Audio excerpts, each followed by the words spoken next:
हमें ज्वाइन किया है साबिक गवर्नर सिंध इमरान इस्माइल साहब ने। इमरान साहब बहुत शुक्रिया आपका। इमरान साहब, सबसे पहले ये बताइए कि कोट लखपत में जो मुलाकातें हुई हैं वो क्या रंग ला रही हैं?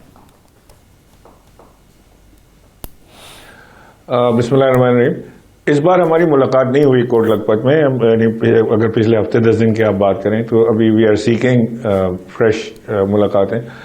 लेकिन हमारी जो पिछले 2-3 मुलाकातें हुई हैं उसमें बड़ा खुशाइन मुलाकातें थीं और शाह महमूद कुरैशी और एजाज चौधरी साहब से ख़ास तौर से जो हमारी मुलाकात हुई, वो दोनों हजरात इस बात पर कायल थे और वो यानी बिल्कुल 100% वो इस पर थे कि जी कोई एजिटेशन की सियासत जो है वो इस वक्त जो है वो मज़ीद मुश्किलात पैदा कर सकती है और वो पीटीआई को नहीं करनी चाहिए।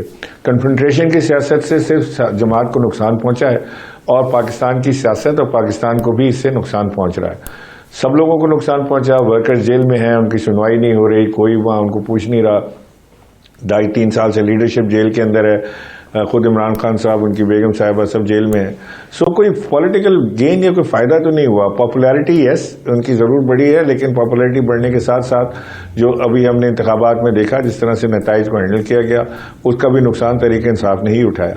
सो इन सारे हजरात का ये ख्याल था कि हमें मिलकर बैठकर कोई रास्ता निकालने की ज़रूरत है, बातचीत के जरिए टेम्परेचर नीचे लाने की ज़रूरत है। अब ये सवाल ये पैदा होता है, आपका नेक्स्ट क्वेश्चन होगा कि जब तक इमरान खान राजी नहीं होंगे तो ये आप सबकी एफर्ट्स तो ज़ीरो हैं।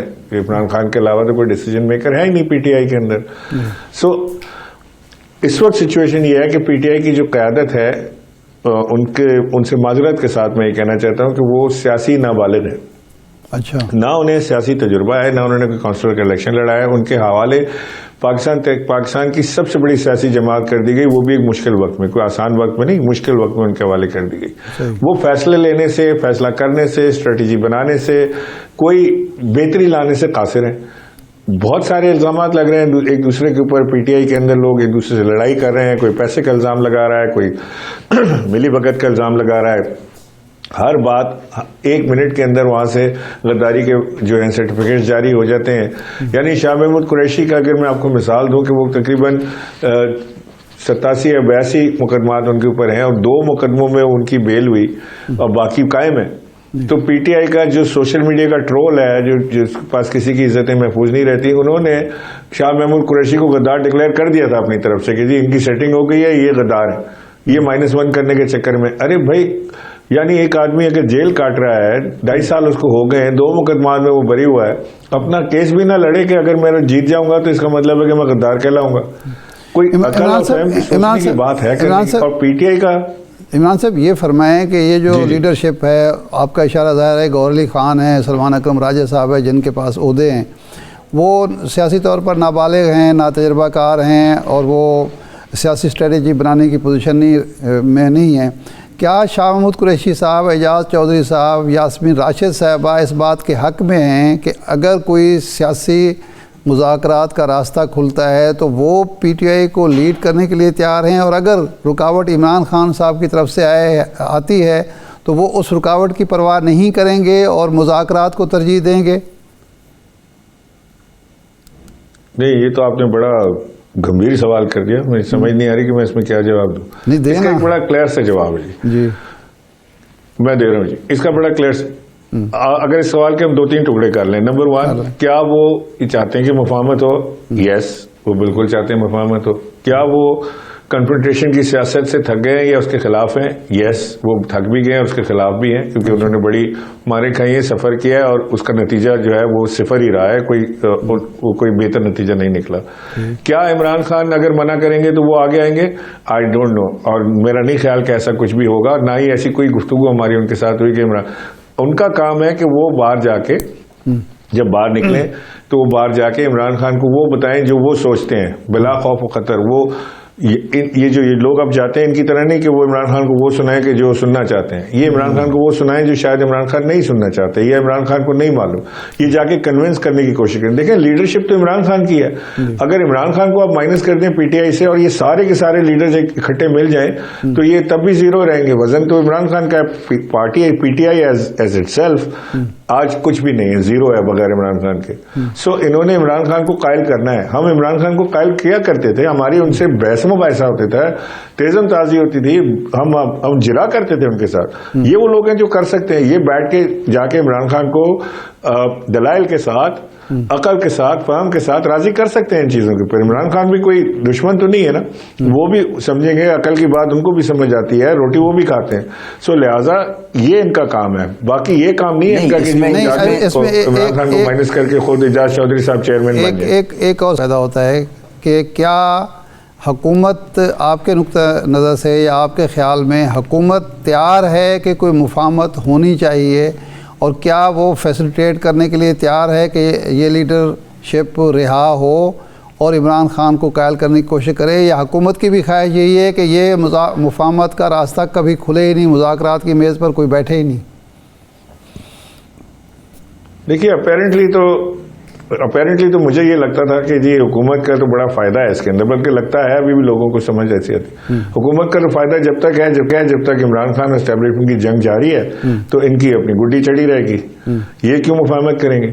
सो जब हम मिले हुकूमती अरकान से तो मैंने यार सादिक साहब से ये बाकायदा सवाल उनसे रखा। मैंने कहा सादिक साहब आपकी जो बात है वो मुझे कह रहे थे कि जी हमारी ख्वाहिश है कि एक कंड्यूसिव पॉलिटिकल इन्वायरमेंट हो जिसके अंदर एक दूसरे की तहजीब के साथ, तमीज़ के साथ हम बात करने के काबिल हों, एक दूसरे को अपना पॉइंट ऑफ व्यू दे सकें। सियासी मुखालफत अपनी जगह, लेकिन हम कम से कम एक तमीज़ के दायरे में टेबल पर बैठ के बात करने के काबिल तो हों। ठीक। तो मैंने उनसे कहा कि आप ये क्यों कर चाहेंगे, क्योंकि आपका तो इसमें फ़ायदा है, जितनी लड़ाई बढ़ती है तो आपको और मज़ा आता है इसके अंदर। मेरा ऐसा मानना है। तो उन्होंने मुझे कहा कि जी हमने 12 ये चीज़ें देखी हैं और इससे सिर्फ मुल्क को नुकसान ही होता है, इससे मुल्क को या किसी जमात को पर्सनली कोई फ़ायदा नहीं होता। सो लिहाजा हमें फॉर लॉन्ग टर्म इस बात को वंस फॉर ऑल तय करना है कि हम सियासी जमातें जो हैं वो एक टेबल पर बैठ के मामला तय करें, पाकिस्तान को आगे ले जाने के लिए कोई स्ट्रेटजी दें, कोई 2, 4, 6 नुकात के ऊपर राजी हो, हुकूमत जिसकी भी हो वो चीज़ें चेंज ना हो, ताकि ऐसा एनवायरनमेंट मिले जिसके अंदर इन्वेस्टमेंट भी आए, खुशहाली भी आए और हुकूमत जो चलाता है उसके पास भी काम करने के लिए स्पेस मौजूद हो। ठीक। So, आपने ये ऑब्ज़र्व किया कि हुकूमत की तरफ से ये ख्वाहिश मौजूद है कि कोई मुफाहमत होने चाहिए, फ्लेक्सिबिलिटी मौजूद है कि मुज़ाकरात होने चाहिए, फिर वो शाह महमूद कुरैशी साहब की ज़मानतें होने के बावजूद उनको रिहा क्यों नहीं करती, या कम अज़ कम उनकी इमरान खान से मुलाकात का बंदोबस्त क्यों नहीं करती ताकि वो उनको कायल कर सकें? नहीं देखें ना, इसमें 2 चीज़ें हैं। एक तो ज़मानतें तो कोर्ट से होनी है तो लिहाजा वो तो उसमें कुछ कर नहीं सकते। दो ज़मानतें हुई हैं तो बाकी उनके ऊपर जो 50-60 बाकी मुकदमे होंगे वो होंगे। अब रह गई बात कि शाह महमूद कुरैशी साहब को हुई, सिर्फ शाहजी की बात नहीं कर रहा मैं, 5 हज़रात की बात कर रहा हूँ। शाह महमूद कुरैशी, एजाज चौधरी, बेगम यास्मीन राशिद, उमर सरफराज चीमा और ये सारे हमारे जो दोस्त हैं, सरफराज महमूद रशीद इनको जो हो गया मियां महमूद रशीद, तो जो इनको शाहजी की अगर हम बात करें, शाहजी को जो सजा हुई है, सबको सजा हुई है, इन्होंने अपनी अपनी सजाएं जो है उसका बेशतर हिस्सा काट भी लिया है। अब ये इस काबिल हो गए कि पेरोल के ऊपर या बेल के ऊपर ये रिहा हो सकते हैं। सो अभी हमें ये एनवायरनमेंट पैदा करना है, ये कन्विंस करना है कि जी ये लोग जो हैं ये वो लोग हैं जो पीटीआई का सीनियर एलिमेंट है, जो ये समझता है कि जी हमें मुफाहमत की सियासत करनी है, जो ये इस बात पर कायल नहीं है कि उन्होंने मज़ामत मजीद करनी है। तो इनके साथ अगर कोई ऐसा मामला हो जाए कानून के अंदर रहते हुए कि जी कोई इनके साथ मजीद सख्ती वाला मामला ना, वो होता है ना जी एक केस से रिहा हुए तो दूसरा डाल दिया, दूसरे से रिहा हुए तो तीसरा डाल दिया, वो सब काम ना हो तो हम कोई एक ऐसा माहौल पैदा करने की कोशिश करते हैं कि बातचीत का आगाज हो जाए। ये वो लोग हैं जो जाके इस माहौल को पैदा कर सकते हैं।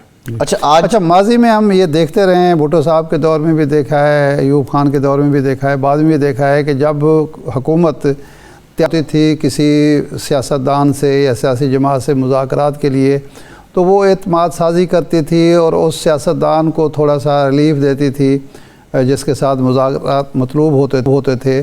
तो क्या आपकी कोशिशों के नतीजे में इमरान खान को कोई रिलीफ मिल सकता है जिसकी वजह से वो भी सोचें कि हाँ भी अब मुज़ाकरात मुझे करने चाहिए, हुकूमत हठधर्मी नहीं दिखा रही? देखिए ना जी, ये तो अब पहले अंडा हो या पहले मुर्गी, पहले वो रिलीफ दें उसके बाद इमरान खान सोचेंगे या पहले इमरान खान सोचें उसके बाद उनको रिलीफ मिलेगा, ये सब बातें तो बाद में होंगी। पहले तो सिर्फ एक वन पॉइंट एजेंडा है जी कि किसी तरह हम सब तैयार हो जाएं कि अच्छा, हम ये तो कहना कि अच्छा मैं बात करने के लिए तैयार हूँ, मैं टेबल पर बैठा हूँ बात करने के लिए। आप अपने एजेंडा पॉइंट बाद में बनाइएगा। वो कहें कि जी आप ट्वीट ना किया करें, कि आप हमें गाली ना दिया करें, अच्छा वो कहें जी आप हमको ये ना किया करें, आप हमारे वर्कर्स को जेलों में ज्यादा सख्ती ना किया करें, ये सब तो बात की बात है। बात यह है कि पहले हम बात करने काबिल हैं। आज तो हम बात ही नहीं कर रहे हैं, हम तो कुट्टी किए बैठे हैं, सबके साथ कुट्टी है हमारी। हम पीटीआई वाले जो हैं, हम पीएमएलएन से कुट्टी है हमारी पीपल्स पार्टी के साथ कुट्टी हुई है, तो हम बिल्कुल टकराव की सूरत हाल में पहुंचे हुए हैं। सो हम बैठ के बात करने काबिल हो जाएं तो उसके बाद फिर हम ये एजेंडा पॉइंट इमरान साहब जो